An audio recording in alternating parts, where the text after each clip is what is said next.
Hello नमस्ते friends, SG chemistry YouTube channel पर आप सभी का स्वागत है। दोस्तों आज हम जेड 2018 का पेपर सोल्व करने जा रहे हैं। ठीक है दोस्तों, यहाँ ये जेड 2018 का है। ये इंग्लिश मीडियम और हिंदी मीडियम दोनों के बच्चों के लिए है। वैसे मैं इंग्लिश मीडियम का पेपर अलग से डालता हूँ, हिंदी मीडियम का अलग से डालता हूँ, तो आप मेरे इस यूट्यूब चैनल को फॉलो कर सकते हैं।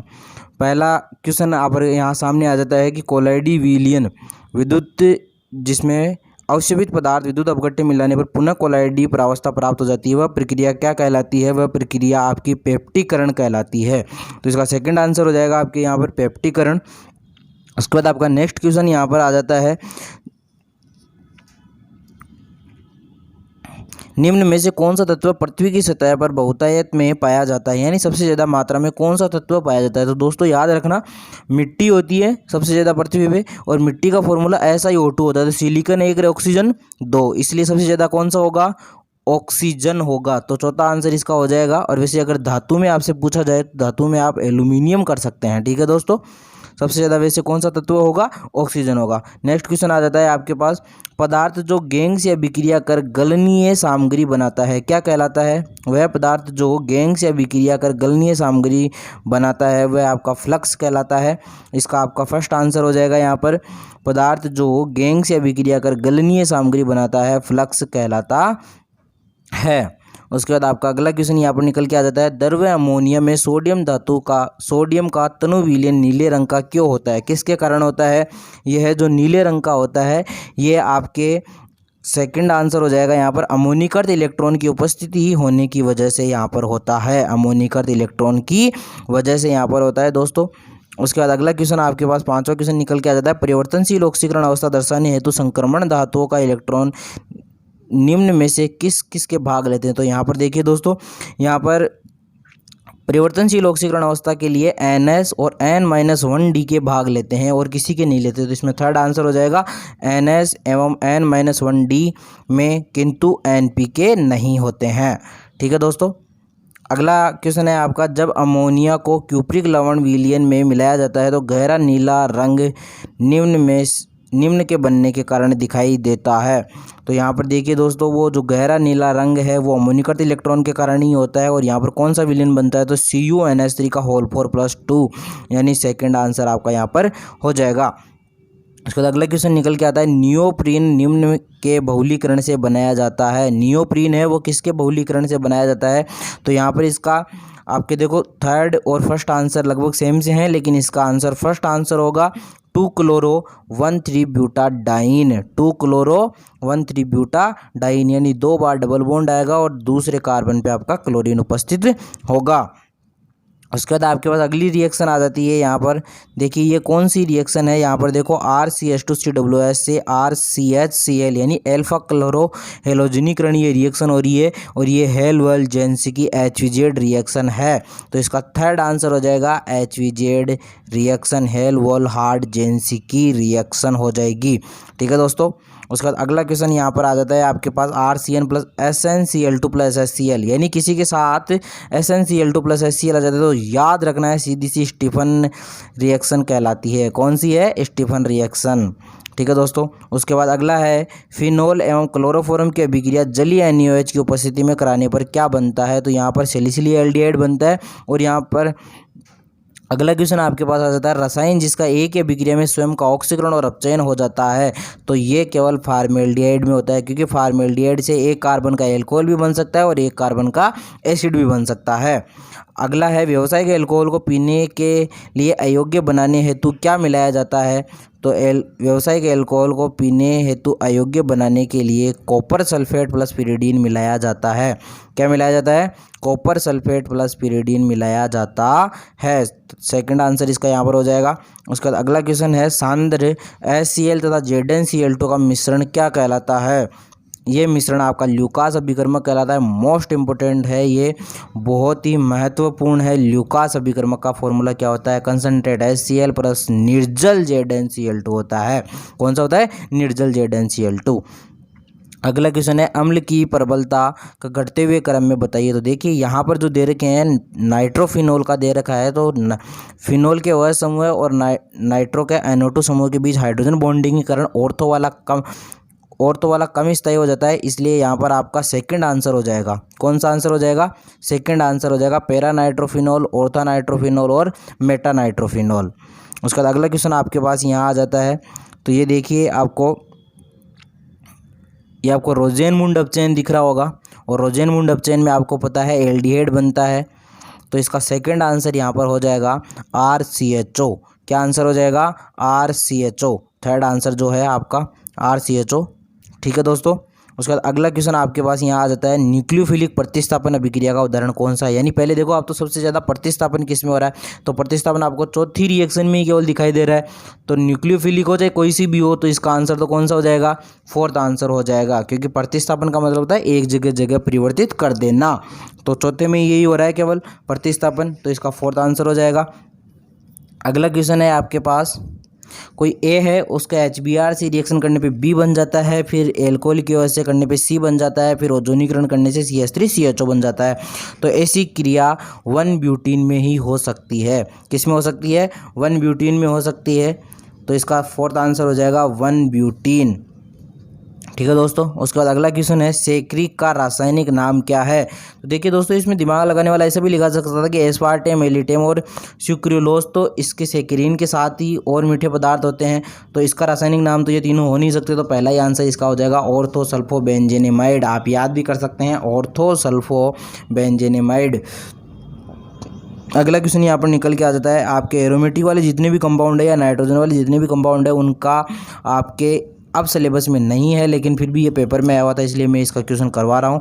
इसका आंसर हो जाएगा आपका फर्स्ट आंसर सैंडमेयर अभिक्रिया। अगर Cu2Cl2 की जगह अगर केवल कॉपर होता तो ये गाटरमान कोच अभिक्रिया हो जाती। ठीक है दोस्तों। अगला क्वेश्चन आपको यहाँ आ जाता है, फ्रीडेल क्राफ्ट अभिक्रिया नहीं दर्शाता है। तो देखिए, फ्रीडेल क्राफ्ट अभिक्रिया दर्शाने के लिए बेंजीन वाले के पास वाले कार्बन पे आपका पॉजिटिव चार्ज आता है, और इस वजह से एनिलीन ये पॉजिटिव चार्ज पॉसिबल नहीं कर पाता है, और एनिलीन में ये रिएक्शन नहीं हो पाती है। कौन सी? फ्रीडेल क्राफ्ट अभिक्रिया।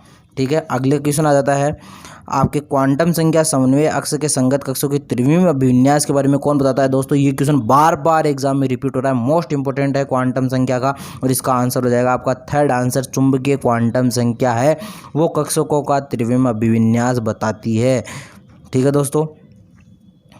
चक्रण क्वांटम संख्या इलेक्ट्रॉन की प्रवृत्ति को बताती है कि +1/2 होगा, कि घूर्णन क्या होता है। ठीक है। उसके बाद फॉस्फोरस के निम्नतम स्तर पर अयुग्मित इलेक्ट्रॉनों की संख्या क्या होगी? तो निम्नतम स्तर का मतलब है दोस्तों आद्य अवस्था, और आद्य अवस्था में इसका होता है 3p3। क्या होता है? इलेक्ट्रॉनिक विन्यास 3p3। तो कितने अयुग्मित इलेक्ट्रॉन होंगे? p में 3, इसलिए आंसर कौन सा हो जाएगा? Second answer, 3 electron. ठीक है दोस्तों। उसके बाद अगला क्वेश्चन यहाँ पर निकल के आ जाता है, मुख्य क्वांटम संख्या n=3 से संबंधित कक्षकों की संख्या क्या होगी? दोस्तों, ये क्वेश्चन भी रिपीट हुआ है, 2019 में भी ये क्वेश्चन आया था, 2018 में भी आया हुआ है। तो दोस्तों देखिए, इसका अगर आंसर देखें तो m बराबर होता है वो n का स्क्वायर होता है, तो 3 का स्क्वायर बराबर कितने हो जाएंगे? 9। थर्ड आंसर हो जाएगा यहाँ पर 9 आंसर। कक्षकों की संख्या कितनी हो जाएगी? 9 हो जाएगी।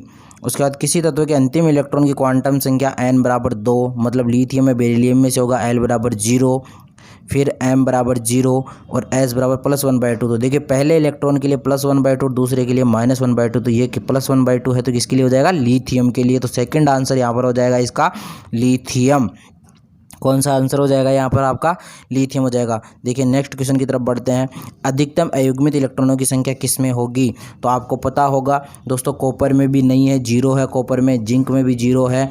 आपको देखिएगा फेरस में अधिकतम इलेक्ट्रॉन की संख्या +5, यहाँ पर 5 अयुग्मित इलेक्ट्रॉन उपस्थित है, क्योंकि 26 की वजह से 2 तो बाहर निकल जाएंगे और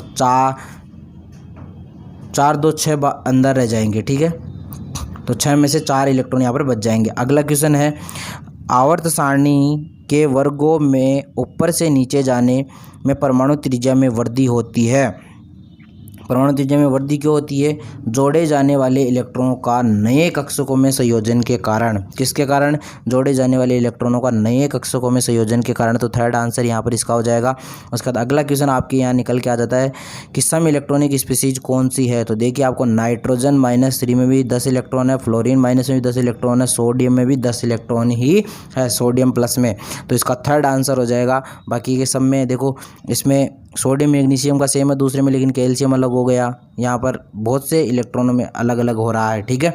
उसके बाद अगला क्वेश्चन यहाँ पर आ जाता है आपका, किसकी इकाई नहीं होती है। तो देखिए इलेक्ट्रॉन बंधुता, आयनन ऊर्जा, उत्तेजन ऊर्जा, इन सब की ऊर्जा होती, इनकी सबकी इकाई होती है। विद्युत ऋणता की कोई इकाई नहीं होती है। आपने सुना होगा फ्लोरीन की विद्युत ऋणता 4 होती है, इस तरह से। तो कभी सुना है 4.0 के आगे कुछ आपने लगा रखा हो किलो कैलोरी किलो जूल, तो ऐसा कुछ भी नहीं होता। इसलिए फर्स्ट आंसर आपका हो जाएगा विद्युत ऋणता की कोई इकाई नहीं होती है। उसके बाद अगला क्वेश्चन आ जाता है, अणु जिसमें 2 एकाकी इलेक्ट्रॉन युग्म व 2 आबंदी इलेक्ट्रॉन युग्म, यानी 2 तो बॉन्ड पेयर होनी चाहिए और 2 लोन पेयर होनी चाहिए। तो आपको दिख रहा है पहले दूसरे में तो बॉन्ड पेयर 3 है, तीसरे और चौथे में बॉन्ड पेयर 2 है। अब आप देख लीजिए कार्बन में क्या 2 बॉन्ड पेयर के बाद 2 लोन पेयर बच सकते हैं? नहीं, तो ऑक्सीजन में बचेंगे। इसलिए इसका आंसर कौन सा हो जाएगा? थर्ड आंसर हो जाएगा। H2O में ऑक्सीजन पे 2 लोन पेयर भी होते हैं और एक हाइड्रोजन के साथ 2 बॉन्ड भी बना लेता है ऑक्सीजन, इसलिए इसका थर्ड आंसर हो जाएगा H2O में 2 लोन पेयर व 2 बॉन्ड पेयर उपस्थित होते हैं। अगला क्वेश्चन यहाँ पर निकल के आ जाता है कि इन सभी स्पीसीज में से क्वथनांक अधिकतम किसका होगा। तो दोस्तों देखिए H2O का क्वथनांक सबसे ज़्यादा होगा। इसका सबसे मेन रीज़न है हाइड्रोजन बॉन्डिंग के कारण। H2O के बाद आपका फिर उल्टा चलेंगे, टेलुरियम का हो जाएगा, फिर सेलेनियम का हो जाएगा, फिर सल्फर का हो जाएगा, क्योंकि आणविक भार अधिक होता है। लेकिन सबसे ज़्यादा किसका होगा?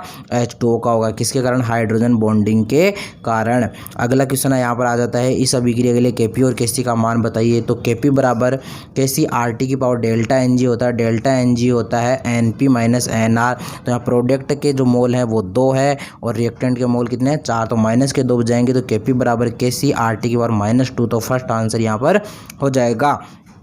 कौन सा आंसर हो जाएगा? फर्स्ट आंसर हो जाएगा। उसके बाद अगला क्वेश्चन यहाँ निकल के आ जाता है, 800 डिग्री केल्विन अभिक्रिया पर N2 का मान आपको दे रखा है, O2 का मान आपको दे रखा है, NO का मान 2.8 × 10⁻³ m दे रखा है। इस अभिक्रिया के लिए Kc का मान क्या होगा? तो आप NO का होल स्क्वायर बटे N2 × O2 करोगे तो फर्स्ट आंसर आपका यहाँ पर निकल के आ जाएगा। उसके बाद अगला है, उत्क्रमणीय अभिक्रिया के लिए अभिकारकों की सांद्रता दुगनी करने पर साम्य स्थिरांक पर क्या प्रभाव पड़ेगा। देखिए साम्य स्थिरांक पर कोई प्रभाव नहीं पड़ता है। किस पे? साम्य स्थिरांक पर कोई प्रभाव नहीं पड़ता है। तो आंसर कौन सा हो जाएगा? समान वाला आंसर हो जाएगा। क्या हो जाएगा? समान वाला आंसर हो जाएगा। उसके बाद अगला क्वेश्चन है, मानव रुधिर की पीएच का मान। तो मानव रुधिर की पीएच होती है वो 7.4 होती है। कितनी पीएच होती है? 7.4 पीएच होती है मानव के रुधिर की। उसके बाद नेक्स्ट क्वेश्चन यहाँ पर निकल के आ जाता है आपका 35, निम्न में से कौन सा ब्रोंस्टेट अम्ल व क्षार दोनों की तरह कार्य कर सकता है। तो देखिए ऐसी स्पीसीज जो एक H+ त्याग भी सके और एक H+ ग्रहण कर सके, वो स्पीसीज ऐसा काम कर सकती है। तो यहाँ पर आपको थर्ड आंसर दिख रहा है, HCO3 दोनों की तरह बिहेव कर सकती है। यहाँ पर ये एक H+ त्याग भी सकती है और एक H+ ग्रहण कर भी सकती है। उसके बाद अगला क्वेश्चन यहाँ पर निकल के आ जाता है 36, निम्न में से कौन लुईस क्षार नहीं है। तो देखिए जिस पे आपको पॉजिटिव स्पीसीज दिख रही है वो लुईस क्षार नहीं है। तो यहाँ पर आपको Ag+ दिख रही है, तो जितने भी प्लस होते हैं वो तो लुईस अम्ल ही होते हैं। तो इसमें फर्स्ट आंसर हो जाएगा आपका कौन सा? Ag+ है, वो लुईस क्षार नहीं है, यानी ये क्या है? एक तरह का लुईस अम्ल है। उसके बाद अगला क्वेश्चन यहाँ पर 37वां निकल के आ जाता है, शीतल पेय के एक नमूने में हाइड्रोजन आबंधन की सांद्रता 3.8 × 10⁻³ m है। इसकी पीएच का मान क्या होगा। तो यहाँ पर देखिए इसकी पीएच का मान 2.42 हो जाएगा, 2.42 इसकी पीएच का मान हो जाएगा। अगला क्वेश्चन यहाँ पर निकल के आ जाता है, क्वेश्चन है, अम्लीय बफर विलयन निम्न को मिलाने से बनाया जाता है। तो अम्लीय बफर विलयन होता है वो दुर्बल अम्ल तथा प्रबल क्षार के लवण से बनाया जाता है। तो यहाँ पर आपको पहले आंसर में यही दिख रहा है, एसिटिक अम्ल और सोडियम एसीटेट के मिश्रण से क्या बनेगा? अम्लीय बफर में बनेगा। ठीक है, तो इसका फर्स्ट आंसर हो जाएगा 38 का सोडियम एसीटेट एवं एसिटिक अम्ल, सोडियम एसीटेट एवं एसिटिक अम्ल। अगला क्वेश्चन है, धुआं निम्न में से किसका कोलाइडिसोल है।